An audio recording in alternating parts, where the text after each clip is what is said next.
Olá a todos, olá a todas que estão nos assistindo neste momento. Meu nome é Guilherme, hoje faço parte do canal Mesa de Debates e vamos continuar a nossa programação da semana, né?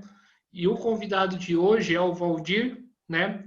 Que vai bater um papo com a gente em relação à questão da mídia alternativa, principalmente da experiência que ele viveu nos anos 70, né? Contar um pouco, né, como que a gente pode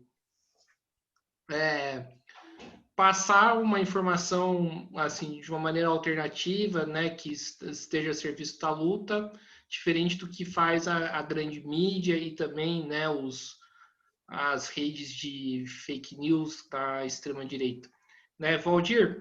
Antes da gente começar, por favor, se apresente.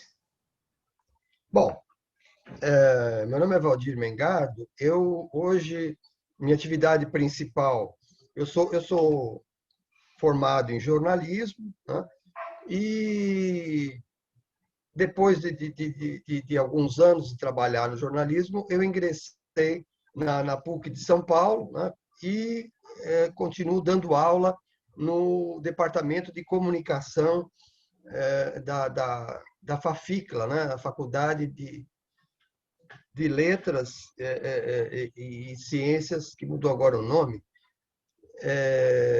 e Comunicação da PUC de São Paulo. Então, eu trabalho fundamentalmente, né, em dois não, trabalho em vários níveis lá na FAFICLA. Minha formação fundamental é com jornalismo gráfico, mas hoje eu trabalho com internet e trabalho também com a parte de. Deixa eu desligar aqui que está barulhento.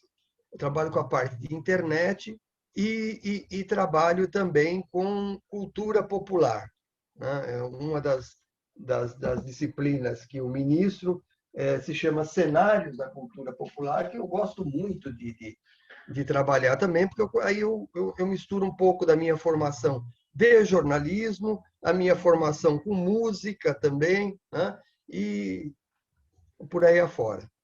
Eu comecei a trabalhar na imprensa alternativa dos anos 70, a gente pode conversar um pouquinho melhor, e hoje também milito num jornal da Associação de Professores da PUC de São Paulo, professores e funcionários, né?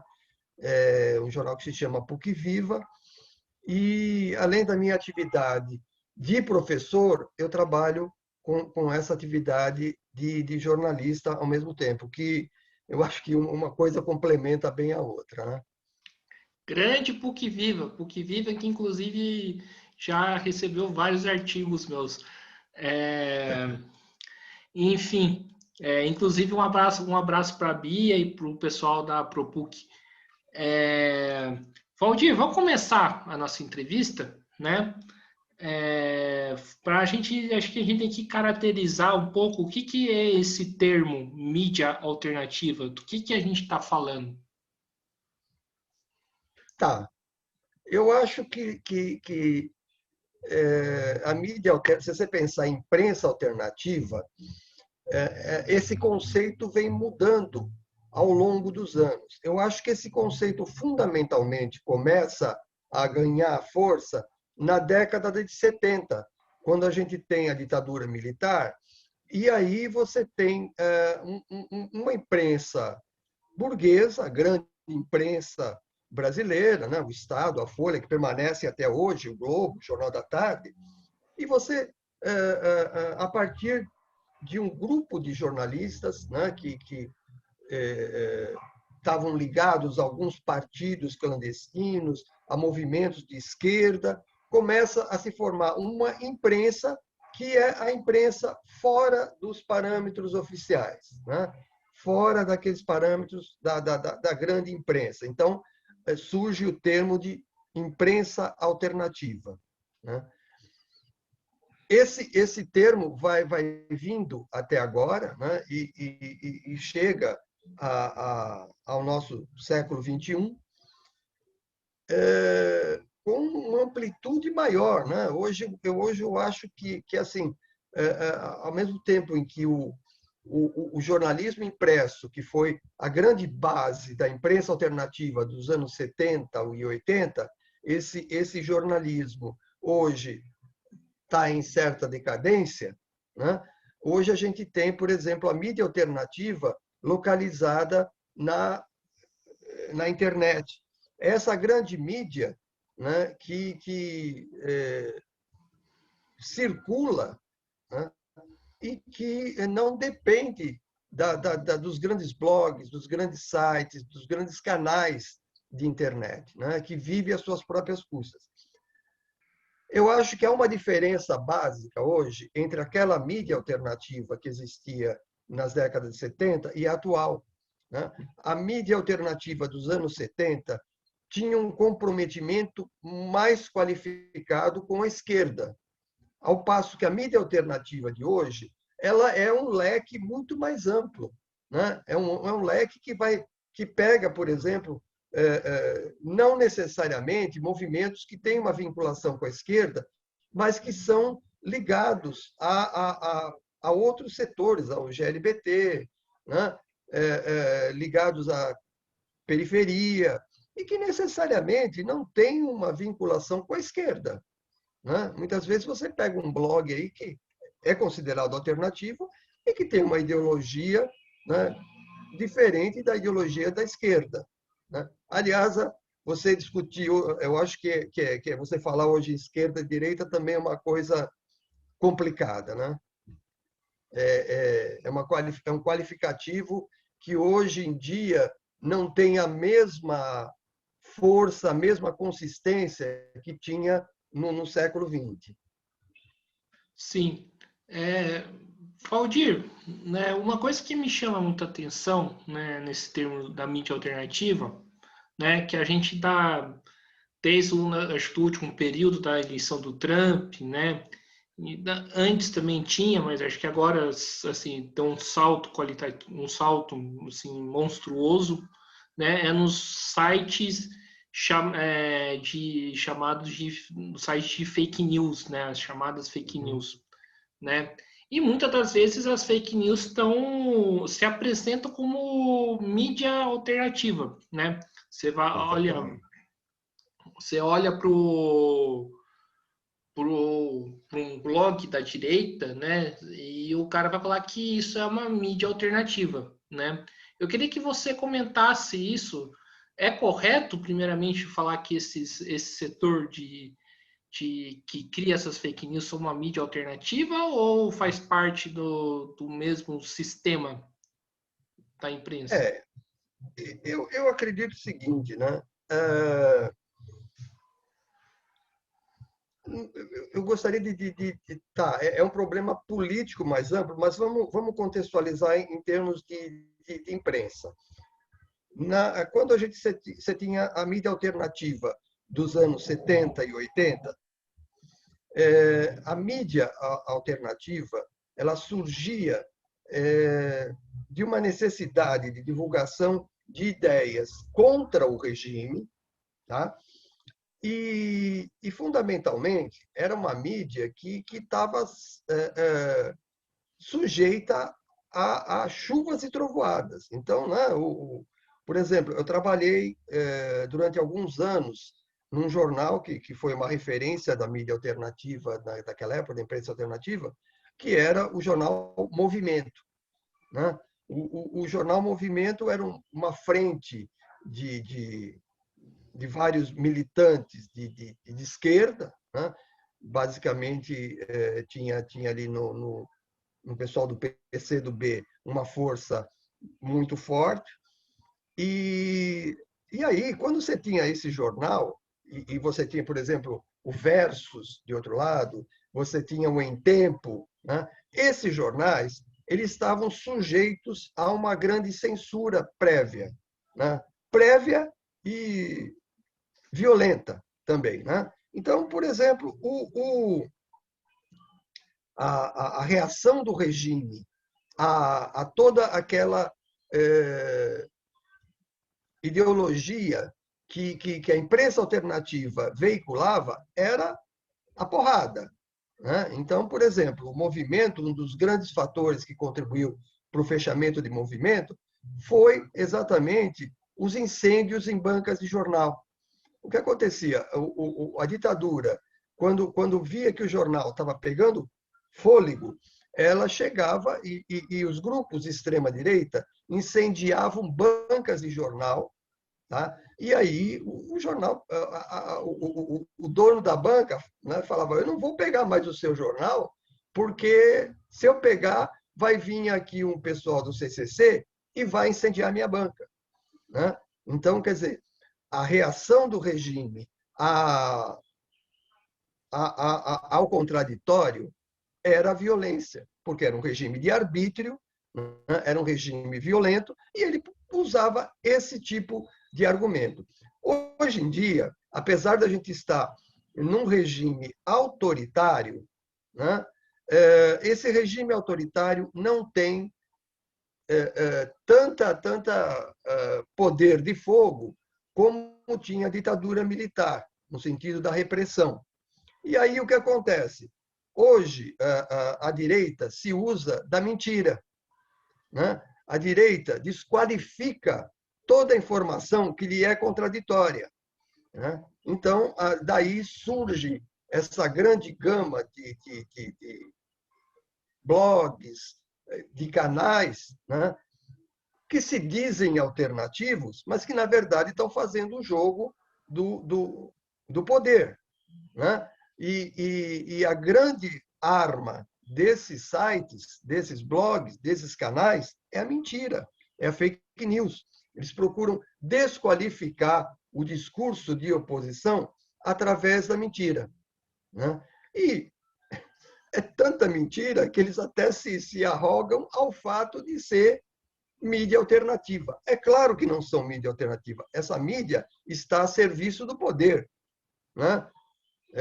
Não importa se está recebendo dinheiro ou se não está recebendo, mas estão a serviço do poder instituído. Então, eu acho que você qualificar esse tipo de mídia como alternativa é, é muita contradição, né? Sim, exato. E, Valdir, você falou um pouco, né, do cenário, né, nacional hoje, né, e que existe, que eu concordo com você, existe né, um certo, né, digamos assim, por parte da extrema-direita, uma certa ódio a todo tipo de informação que lhe é contraditório. É, como que você enxerga, queria que você aprofundasse um pouco mais isso, como que você enxerga isso? Isso pode, futuramente, ser uma ameaça à liberdade de expressão? Eu acho que não futuramente, mas hoje esse tipo de comportamento dessa mídia já se constitui num perigo à liberdade de expressão, né? Eu acho que é muito complicado, e não há, né? Eu acho que, inclusive, várias vezes eu intervenho um pouco na linha de.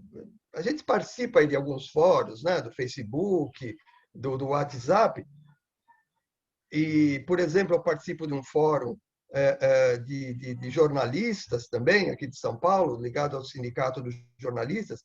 Eu me questiono sempre o que o Sindicato dos Jornalistas, né, não intervém nesses blogs, não abre processos, porque é um absurdo um nível de calúnia que é lançada por essas fake news, né? É uma coisa assombrosa, né? Então, agora, eu acho que também nós estamos vivendo um momento de grande fragilidade das esquerdas, né? Eu acho que enquanto a gente fala aqui num processo jornalístico, esse processo não pode ser desvinculado de toda a articulação de esquerda que existe hoje no Brasil, né? Então, nós estamos vivendo um período muito difícil, né? Enquanto a gente vê aí um desgaste do governo autoritário, né? Por outro lado, a gente vê que também a esquerda não consegue se aglutinar, não consegue formar uma frente comum que possa redundar em órgãos de informação, órgãos de difusão de notícias que sejam diferentes, né, daqueles que existem hoje. E eu acho que aí, bem ou mal, existia na ditadura militar alguns veículos, o próprio movimento, eu via isso, Opinião do Rio de Janeiro, que foi fantástico, né, com o Gasparian, mas eles uniam, na medida do possível, diversas correntes de esquerda, né? E essas correntes se expressavam conjuntamente. Hoje, a gente tem vozes bem esparsas. A gente não tem um grande veículo de esquerda que consiga reunir tendências políticas, né, ao redor de um objetivo comum. E isso a gente vê no nível político, né? Quando o Bolsonaro começa, o regime do Bolsonaro começa a fazer água, a gente percebe que não consegue. O Ciro ataca de um lado, o Lula ataca por outro, né? E não se consegue uma união para combater essas mentiras que estão sendo colocadas pela imprensa, por esse tipo de imprensa. Sim. E eu, Valdir, queria que você falasse um pouco o contexto histórico, principalmente para aqueles que estão nos assistindo, né? Dos anos 70, que possibilitaram a criação das tais mídias. Bom, o contexto histórico que a gente tinha naquele momento era de uma repressão muito grande, né? Era uma repressão violenta, né? Era a gente ficava ali sob ameaça constante, principalmente os jornalistas, né? E aí houve, assim, eu acho que a maioria dos jornalistas, né, tinha, é claro, um veículo de sobrevivência, se trabalhava na grande imprensa. Eu não cheguei a trabalhar na grande imprensa porque a minha forma de sustento era com a PUC, né, ou com outras universidades que eu dei aula. Então,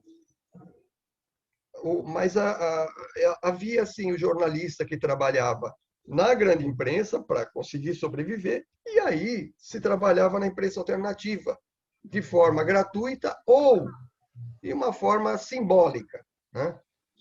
E essa imprensa começou a florescer, principalmente a partir de dois jornais no Rio de Janeiro, né? Que foi o Opinião, que era liderado pelo Fernando Gasparian, e um jornal que foi simbólico, embora não tivesse uma linha política evidenciada, mas que, pela sua ironia, foi fantástico, que foi o Pasquim, né?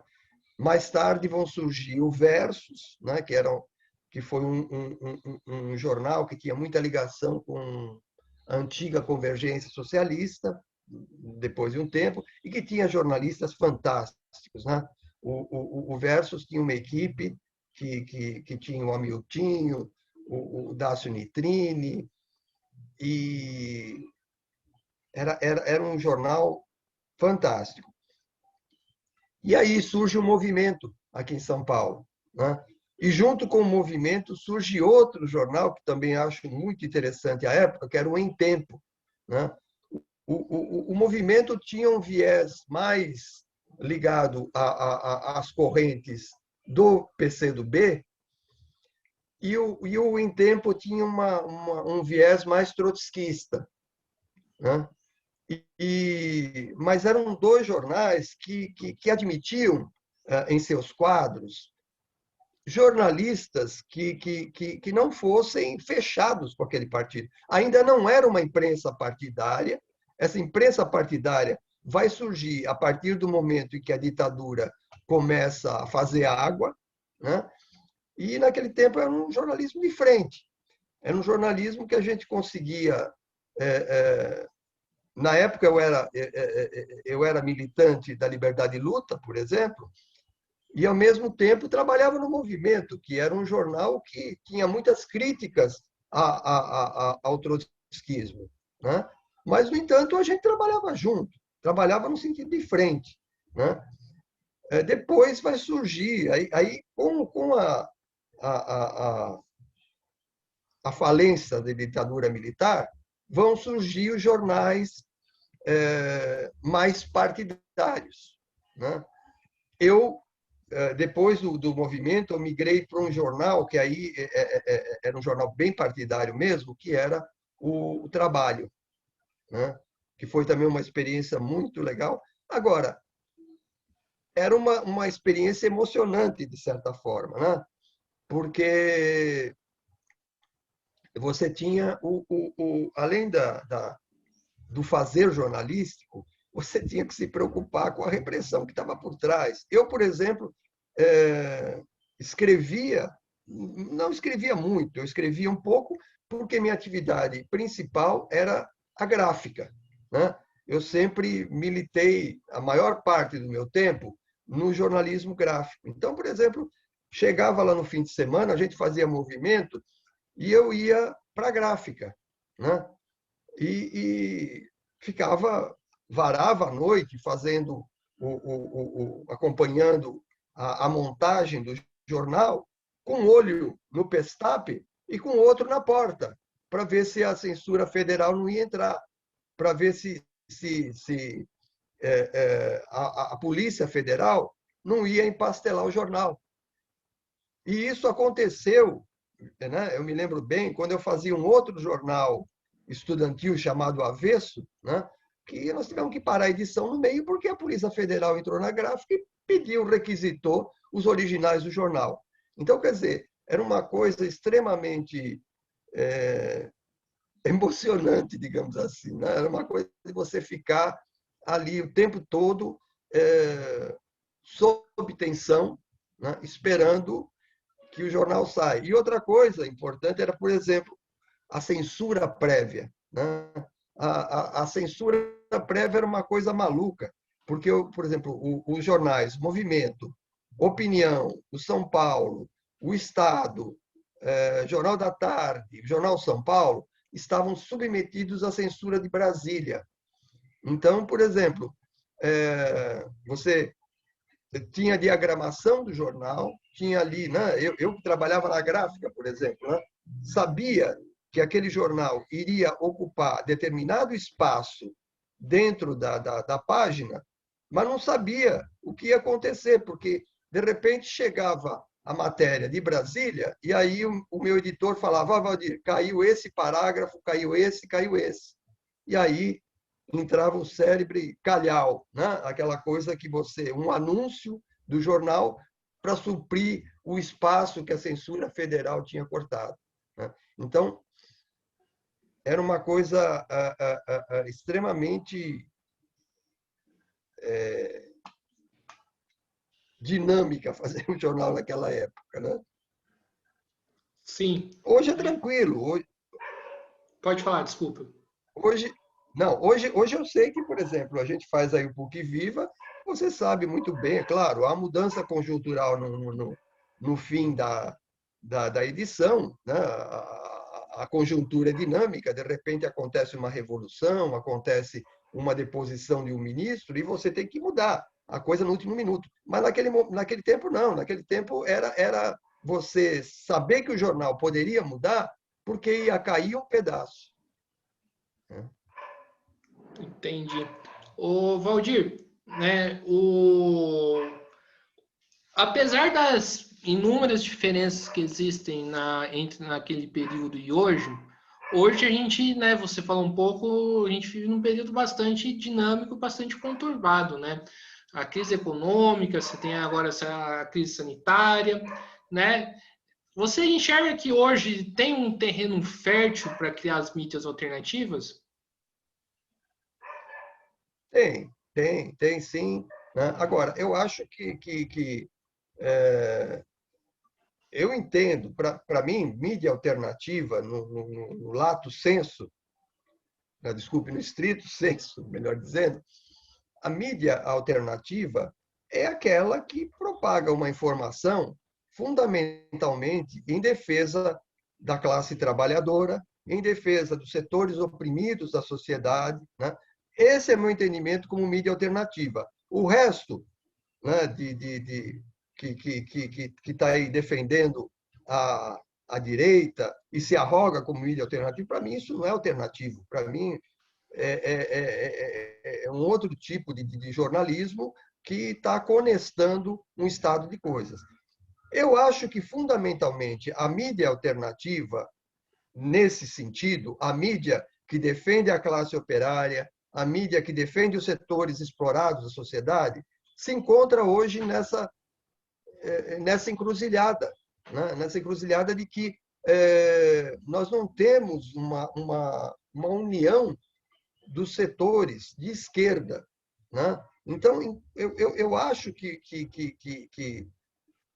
a evolução, né, da chamada, da autêntica mídia alternativa, da mídia que vai poder se configurar numa alternativa de informação e, fundamentalmente, numa alternativa de poder, ela só vai existir quando a gente tiver aí uma união entre esses vários setores explorados da sociedade que consigam minimamente traduzir uma informação, traduzir um esquema jornalístico, né? Porque hoje em dia você pode até falar, mas tem, por exemplo, eu sempre me referencio muito por alguns sites e alguns blogs, alguns canais, como, por exemplo, para fazer o meu jornal, eu vou sempre lá na Rede Brasil Atual, ou eu vou no site da Conlutas, né?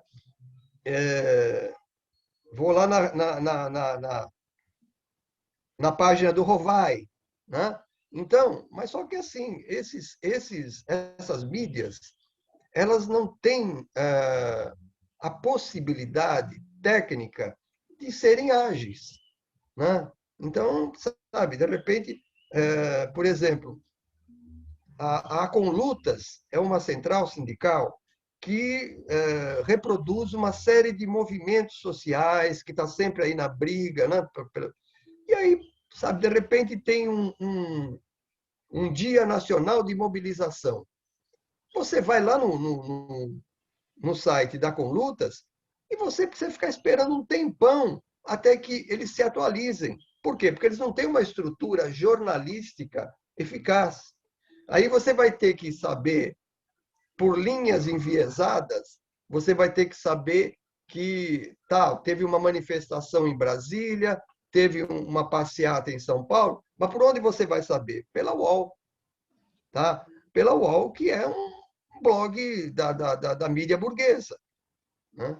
Então, quer dizer, eu acho que falta uma grande aglutinação da esquerda que viabilize esquemas jornalísticos de informação, que é o que nos falta hoje.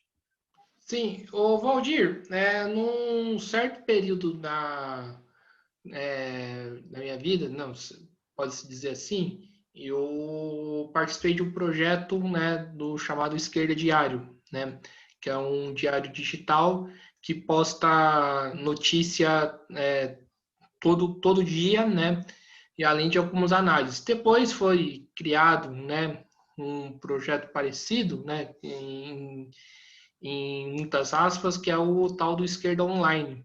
Queria que você falasse, né, desses portais, se você acompanha, o que você acha, a sua opinião.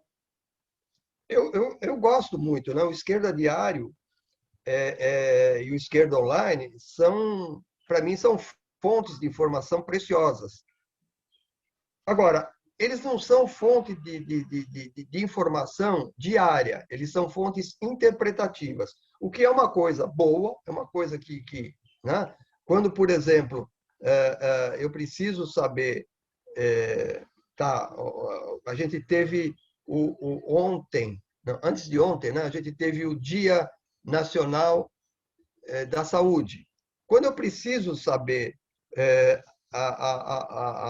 uma crítica, um comentário. Eu vou no Esquerda Diário, porque o Esquerda Diário me fornece sempre uma visão ideológica, né? E a ideológica no bom sentido. Hoje está se usando esse termo ideológico de uma forma totalmente enviesada.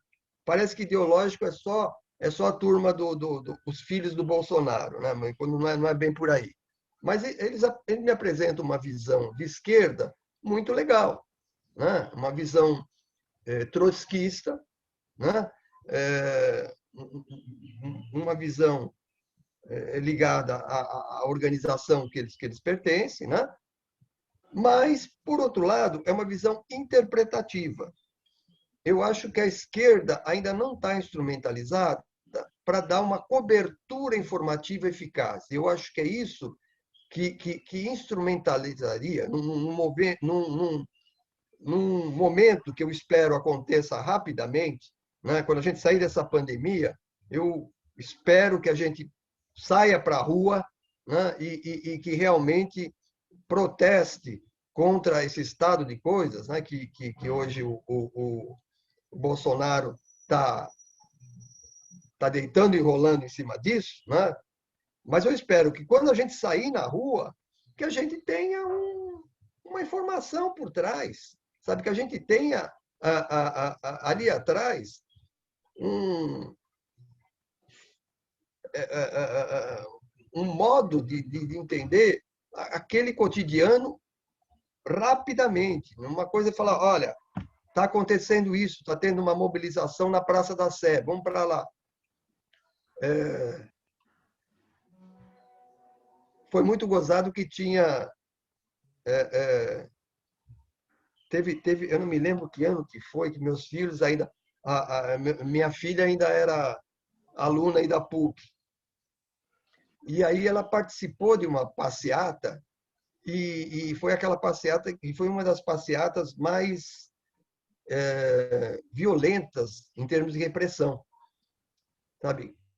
Como é que eu acompanhava a trajetória dela na passeata? Pelo Datena. Sabe? É um absurdo. O Datena ficava falando, olha, o pessoal está entrando na rua 24 de maio, o pessoal tem outro grupo na Paulista. Não, gente, sabe? Então, quer dizer, ele falava isso do ponto de para avisar a polícia, para a polícia ir descer o cacete, né? Então, eu acho que assim, essa forma de aglutinar deveria ter um grande portal aí de esquerda que falasse, gente, está acontecendo agora uma puta manifestação no Largo da Batata, vamos para lá, né? A passeata está saindo. Quer dizer, são mídias que coordenem o movimento social, não só na ideologia, não só na formação, que eu acho fantástica, eu acho fundamental, mas também na informação cotidiana, na informação do dia a dia. E é isso que a gente não tem, porque hoje não tem estrutura, né? Nós não temos um grande veículo de esquerda capaz de fazer isso. Sim, o Pasquim já era um veículo alternativo e, apesar das baixas, conseguiu certa resistência. O que se atribui a isso? O Pasquim, ele foi um jornal extremamente criativo, né?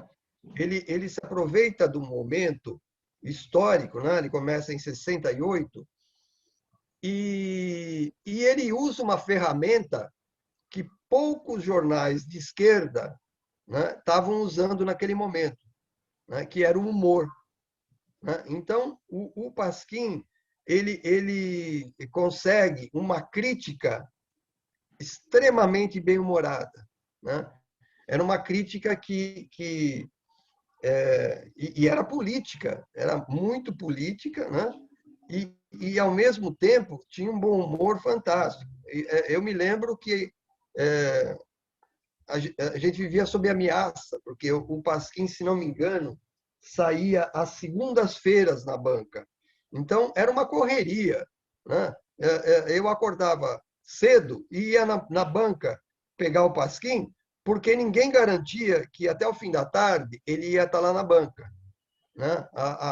Dependendo do que saísse na capa, a censura já ia retirar. E além da brincadeira, do humor, né, que eu acho que eu costumo dizer que foi uma revolução na forma de se você fazer jornalismo, tanto que depois do Pasquim, a gente vê que as grandes mídias, né, o Estadão, a Folha, começam a usar a charge, a caricatura, a história em quadrinhos com uma força muito maior, né?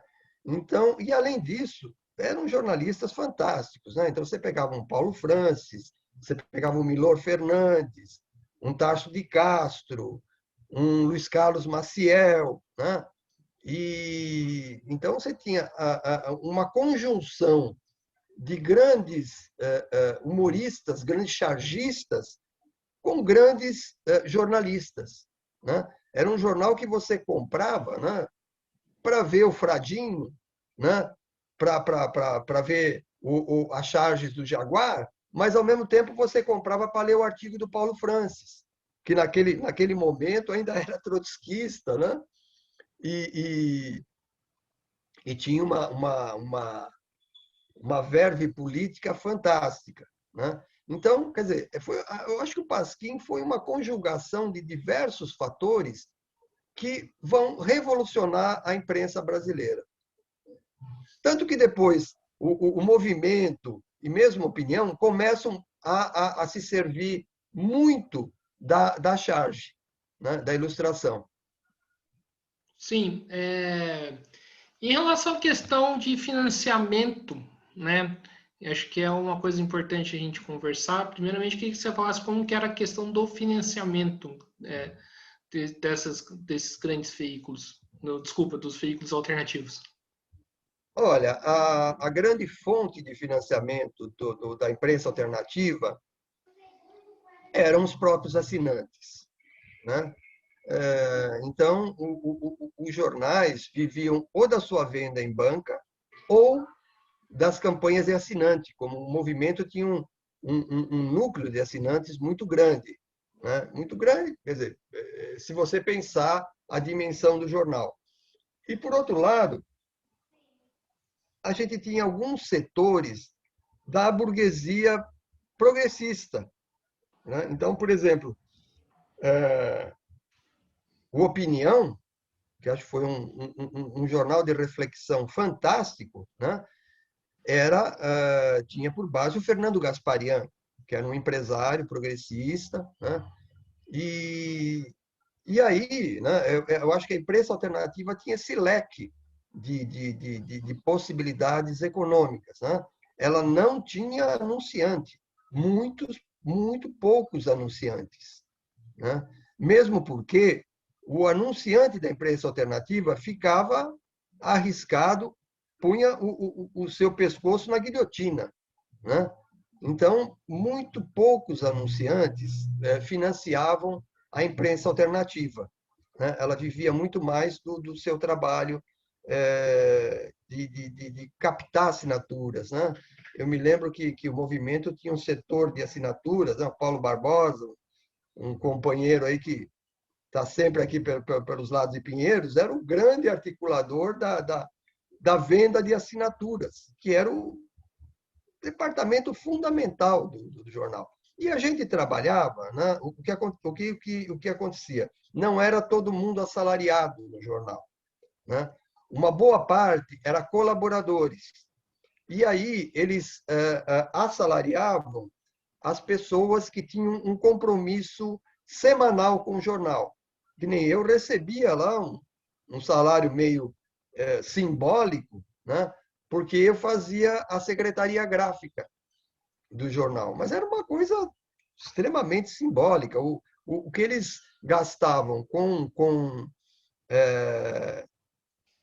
o, o, o corpo físico ali que fazia o jornal era muito pouco, né? Mais para frente, quando a imprensa alternativa vira a imprensa partidária, aí é claro, por exemplo, que os trotskistas vão ter o trabalho, né? O pessoal, a convergência vai ter o Em Tempo, né? De certa forma, que aí o Em Tempo deixa de ser um jornal mais de frente, passa a ser um jornal mais ligado à convergência. E aí, é claro, o dinheiro dos militantes é que fazia o jornal sobreviver, né? Então, era a própria arrecadação entre cada corrente, né? Então, que fazia o jornal ter vida. Sim. E a gente sabe que, no, que nesse meio, né, a mídia alternativa tem que disputar espaço com a grande mídia, com a mídia burguesa, e agora também, né, com os sites de fake news, né? E muitas das vezes essa disputa é financeira, né? Porque reflete na questão Uhum. financeira, porque um site, por exemplo, de fake news é investido milhões para poder, né, anunciar textos e tudo mais, um site da grande mídia também, e muitas das vezes, né, o site da mídia alternativa não tem tanto esse dinheiro, né? Como que naquela época vocês lidavam com essa situação? Eu acho que hoje também, deixa eu primeiro fazer um comentário ao que você fala. Hoje, por exemplo, quando você fala em democratização da informação, quando você fala a internet está disponível para todo mundo, né? Qualquer um pode fazer um blog. Mas olha, é, você consegue fazer aí o seu canal porque ele é uma coisa restrita. Agora, imaginemos, por exemplo, um grande portal de notícias de uma organização de esquerda. Ela vai ter um investimento muito grande, né? Então, não é bem assim, chegar na frente do computador e fazer o teu jornal. Não. Se exige muito em termos de capital para investir, né? E por isso que, por exemplo, as fake news prosperam hoje, porque elas têm por trás um esquema obscuro, né, ligado aí umbilicalmente ao poder, né, e que lhes fornece o dinheiro suficiente para que eles sobrevivam, né? Na imprensa alternativa era isso, né? Era da mesma forma. A grande luta da imprensa independente, da imprensa que luta pela, pela divulgação de informações ligadas aos setores explorados da sociedade, é exatamente isso, é você captar recursos. Porque o empresariado não quer. O grande interesse do empresariado é a manutenção do status quo, evidente. Né? Então, você vai ter que procurar uma verba lá, uma editorazinha que dá um certo plus, né? Mas é diferente, por exemplo, de você abrir aquele site da UOL e dar lá o patrocínio bem grande de grandes empresas, do Magalu, né? Então, quer dizer, a grande dificuldade hoje da gente ter uma informação qualificada, e eu digo qualificada no sentido da amplitude, não no sentido da qualidade, a gente ter essa informação qualificada é exatamente financeira também, né? É uma dificuldade política, eu acho, né? Mas uma dificuldade de aglutinação de diversos setores ao redor de projetos, mas, ao mesmo tempo, é uma grande dificuldade financeira, né? Sim, eu queria que você falasse um pouco das rádios comunitárias daquela época, como que funcionava. As rádios comunitárias, inclusive a gente teve uma rádio comunitária na PUC, né? Mas as rádios comunitárias, elas tinham uma amplitude menor ainda, eram muito interessantes. Nós tínhamos uma rádio no corredor lá, não sei se você se lembra, ainda existia aquele antigo corredor da Cardoso de Almeida, Sim, lembro. e lá na Cardoso a gente tinha uma rádio comunitária, mas o alcance delas é bem pequeno. Para você ter uma rádio hoje, os podcasts estão conseguindo uma certa amplitude, mas quando a gente tinha aquele tipo de rádio comunitária, era um alcance, né, muito pequeno.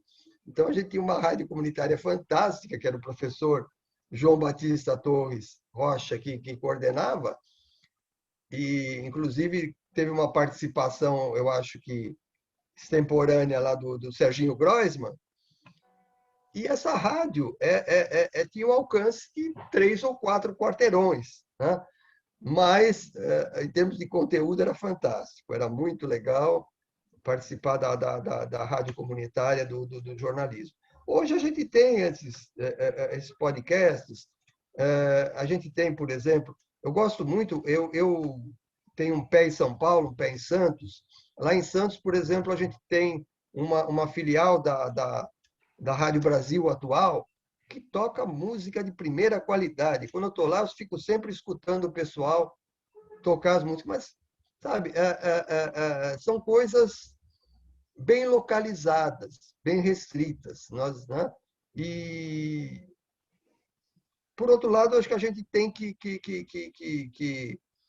conviver, né, com essa informação bem localizada, né? Mas é bom porque, de certa forma, você tem múltiplas formas de visão, né? Mas, ao mesmo tempo, você não tem uma visão global, não tem uma visão geral do que está acontecendo, né? Sim, e eu queria que você falasse um pouco, né, agora dos folhetos sindicais que muitas das vezes abriam espaço para intelectuais e artistas, né? Tá faltando um pouco isso, inclusive eu acrescento a pergunta, né, feita, né, tá faltando um pouco isso hoje, tipo, de ter uma relação mais próxima entre sindicatos e intelectuais, os intelectuais escreverem, né, Uhum. para os sindicatos? Exato, exato. Eu acho que é assim, é aquilo, né, que o Gramsci colocava, né, como um intelectual orgânico, aquele intelectual que trabalha junto com a classe operária, aquele intelectual que tem todo esse desenvolvimento que, enfim, que não é exclusivamente da academia, mas que tem aquela participação no sindicato, né? Que consegue ter uma vinculação orgânica com a categoria que ele participa, né? Hoje a gente tem pouco isso, né? Você tem grandes intelectuais, né? Sei lá, você pode pensar aí, você sempre ouve aí o Mário Sérgio Cortella, por exemplo, né? Você ouve uma Marilena Chauí, né? E que são intelectuais que divulgam todo um ideário progressista, todo um ideário que realmente é um ideário de luta. Mas eles ficam longe da grande massa. Né? Hoje, você não tem uma comunicação exatamente orgânica. Você não tem aquela comunicação onde o intelectual vai fazer parte do sindicato, né? Onde o intelectual possa desenvolver uma linha crítica, sempre tomando o referencial daquela mobilização, né? Então, e mesmo eu acho assim, eu gosto de muitos jornalistas que a gente tem hoje na televisão, né? Mas, por outro lado, são divulgadores de ideia, né? Mas que não têm uma vinculação orgânica com os setores que são mais afetados hoje na sociedade. Eles não participam de movimentos sociais, né? E agora, é claro, por exemplo, aqui na PUC, a gente tem, eu acho que a gente tem jornalistas que estão bem próximos a esse objetivo, né? Eu cito, por exemplo, o Arbex, né? Que sempre foi um jornalista que está vinculado a um jornalista e um intelectual, né? Eu acho que é de uma participação política muito grande. O mesmo Leonardo Sakamoto, por exemplo, né? que tem um trabalho na internet muito interessante, né? E eu acho que o caminho é esse, né? O caminho é que o intelectual instrumentalize ali, né? Que ele participe cotidianamente das lutas operárias, né? E não simplesmente, que eu acho que já é uma coisa fantástica, fornecer um cabedal para que os trabalhadores, para que as classes menos favorecidas utilizem na sua luta. Mas o fundamental é que esse cabedal seja desenvolvido junto com o movimento social ao qual ele está se referindo. Eu acho que aí, por exemplo, a gente tem hoje um grande exemplo aí que eu gosto muito de citar, que é o Boulos, né? O Boulos é um intelectual, mas que está lá participando do MTST, né?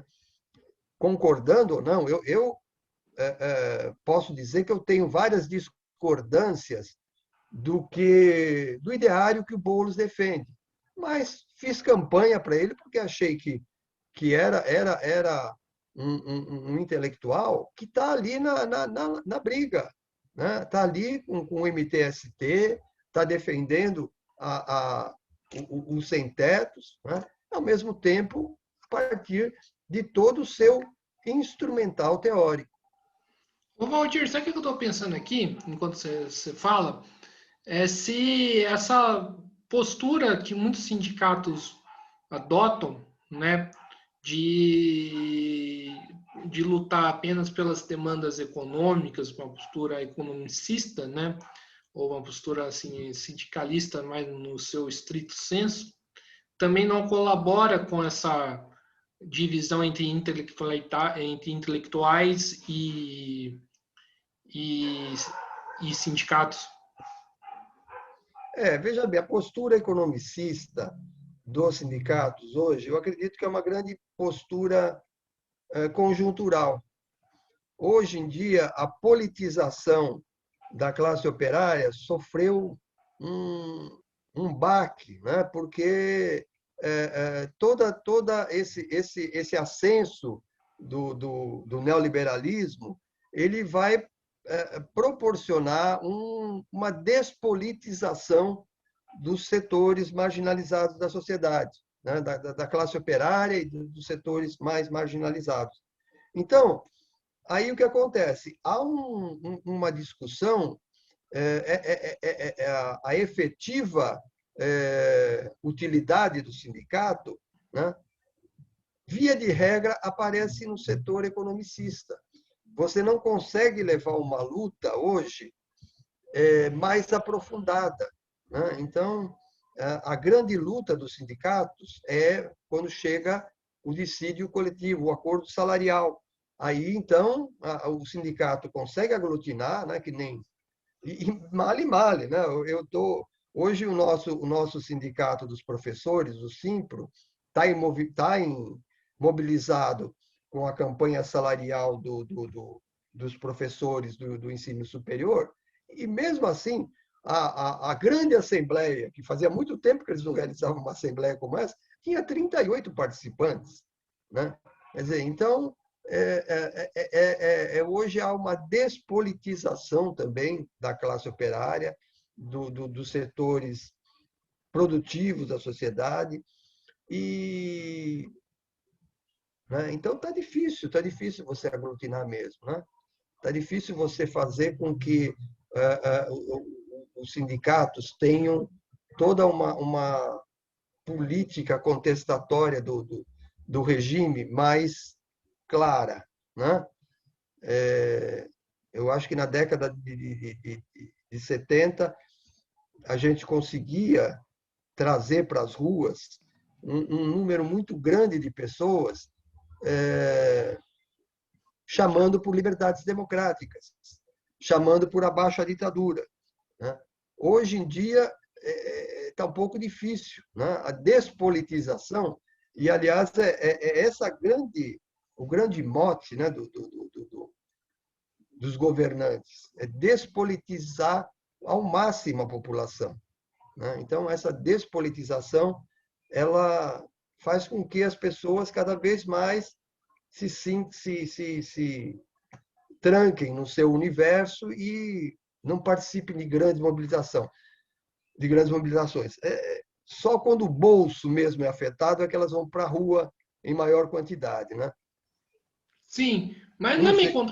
mas não é meio contraditório isso, porque ao mesmo tempo, né, a gente está num período, conforme eu falei, bastante conturbado, que abre espaço para uma enorme politização. Sem dúvida, sem dúvida. E espero que isso continue, né? Espero, mas eu acho que as grandes mobilizações ainda se referem, né?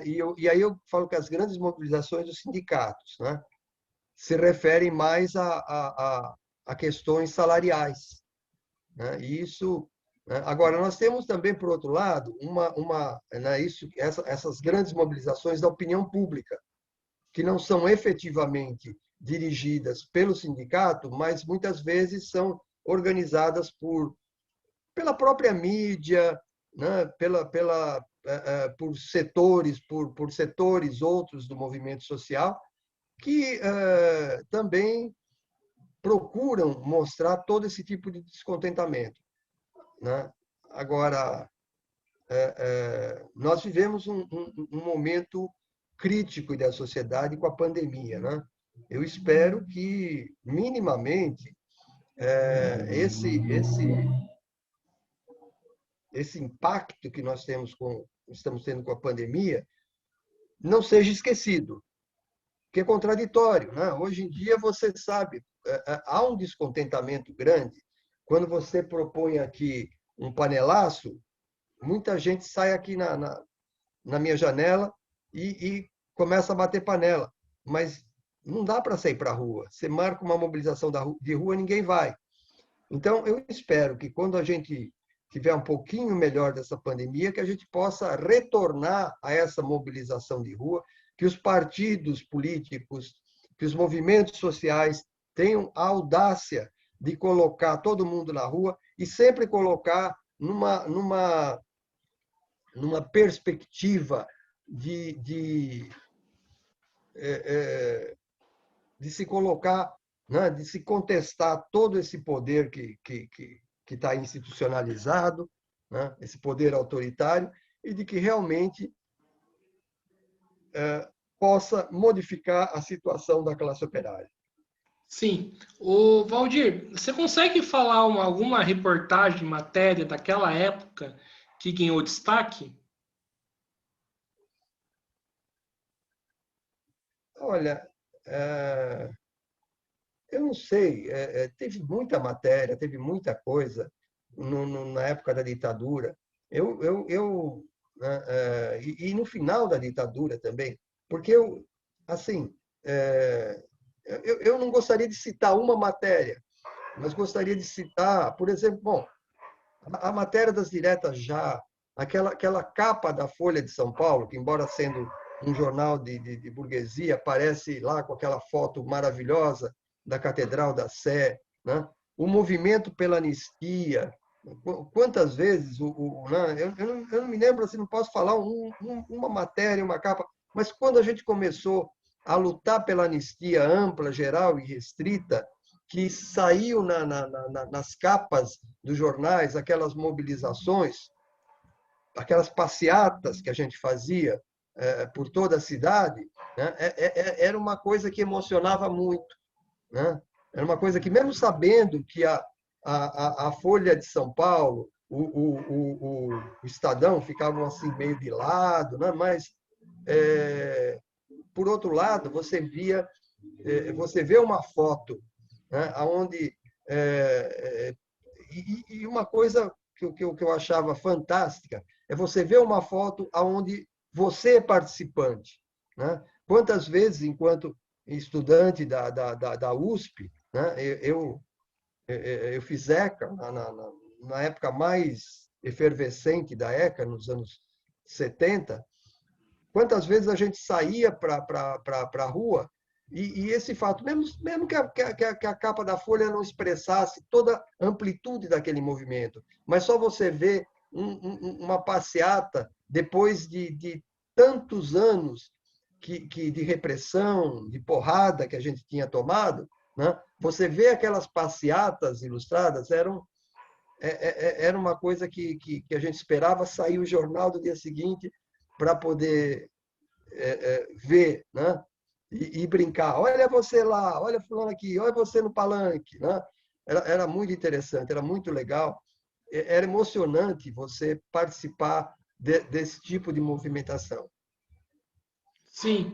E em relação à questão, né, de divulgação, a gente sabe que não havia celular, não havia computador, pelo menos em larga escala. Como que vocês faziam para chegar um material até o público?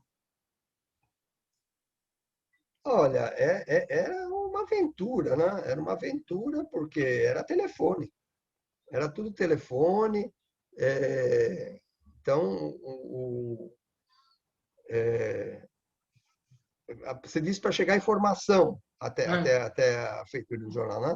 Era basicamente telefone, não tinha outro, telex, mas, a, mas né? a E informação para o público. a informação para o público era o que a gente tinha na época, a mídia, a imprensa escrita, só, né? Televisão você não contava.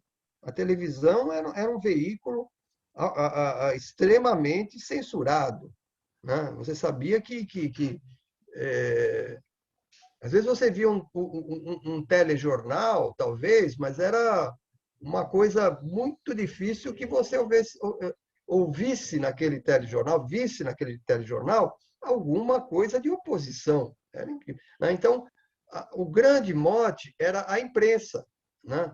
E eu me lembro muito bem por exemplo, o movimento a gente fazia e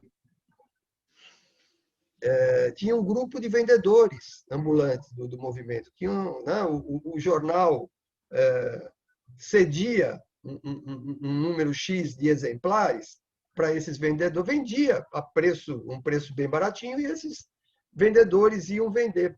E o jornal saía sexta-feira de madrugada. Sexta-feira de madrugada estava lá, tinha uma grande distribuidora chamada Fernando Chinaglia, né? A Fernando Chinaglia, ela distribuía o jornal para todo o Brasil. E aí tinha muito, antes da Fernando Chinaglia pegar, já separava uma cota que ia para os vendedores. E era uma festa, por exemplo, quando você chegava aqui em frente ao Cine Belas Artes, na sessão das 8 de sexta-feira, né? E vendia o jornal Movimento. Era uma briga para as pessoas pegarem o jornal na mão. Então, quer dizer, a informação tinha um alcance pequeno, um alcance restrito, mas era um alcance extremamente prazeroso, né? Era um alcance que todo mundo brigava para ter aquele tipo de informação. Infelizmente, não era uma informação massiva, né? Se a gente pensar no que foi a imprensa alternativa, a gente teria aí, sei lá, 10, 20 mil exemplares por edição no auge do movimento, no auge da opinião, por exemplo. Se você pensar, é um núcleo muito restrito de pessoas. Mas era a ideia de se jogar para formadores de opinião, para líderes sindicais, né? E que essa informação circulasse mais amplamente por vários setores. Então, Valdir, para fechar o nosso papo, que está muito bom, né? De que forma as mídias alternativas daquela época podem influenciar novos e bons projetos para o atual momento? Olha, eu acho que aí é nosso papel, embora seja uma coisa bem localizada, mas, por exemplo, eu acho que aí o professor, né, as faculdades de comunicação, tem na mão esse poder de formação. Eu sempre comento para os meus alunos, eu sempre falo, olha, gente, esse tipo de jornalismo que eu estou falando agora para vocês está lá num jornal chamado Movimento, está lá num jornal chamado Opinião, está lá num jornal chamado Em Tempo. Então, quer dizer, eu acho que cabe hoje ao professor de comunicação tentar levar um pouquinho dessa experiência que aconteceu nos anos 70, nos anos 80, para essa nossa realidade, para a realidade que a gente vive hoje. E, é claro, a realidade só vai mudar na medida em que houver toda uma mudança do arcabouço econômico e social. É claro que a ideologia, por si só, não vai fazer a mudança completa na sociedade. A gente sempre espera que haja movimentos de base capazes de mudar isso. Mas um instrumento, né, para que se adquira essa conscientização é saber o passado. Né? É aquilo que o Sidney Miller já falava muito bem no seu samba. Né? Ouça bem o que eu lhe digo, vai ouvir um samba antigo para entender o que é de novo. Né? Então, se você não entender o que estava naquele samba antigo, você não vai entender o que pode modificar hoje. Né? Então, eu acho fundamental que a gente procure entender essa movimentação que existia nas décadas antigas, né, para poder ter um instrumental para modificar o nosso cotidiano. Sim, exatamente. Valdir, estamos chegando aqui no final de uma entrevista do Mesa de Debates. Primeiramente, eu quero agradecer por você ter aceitado o convite. Né? Foi um papo muito bom e foi um papo bastante importante, que eu acho que tanto eu e tanto o telespectador tem muita coisa a aprender. Né? Então, quero agradecer e passo para as considerações finais. Bom, eu só queria também agradecer a oportunidade dessa conversa, esse papo que eu logo que você me falou, eu falei, falar quanto tempo? Uma hora. Eu falei, ixi, eu não sei se eu vou conseguir falar uma hora. Não, foi mais de uma hora e de uma conversa extremamente agradável, né? E me coloco aí à disposição para outras oportunidades, quando você achar necessário, e colaborar aí com o seu portal, né? E agradecer aí a quem teve a paciência de nos escutar até esse final. Sim. Então, né, mais uma vez agradecer ao Valdir, agradecer a você que estiver assistindo esse vídeo. Peço para que se inscreva no canal Mesa de Debates, curta esse vídeo no YouTube, curta no Facebook, né, compartilhe nas redes sociais e siga a gente no Instagram. Então é isso, fiquem atentos à nossa programação semanal e até a próxima, pessoal. Fui!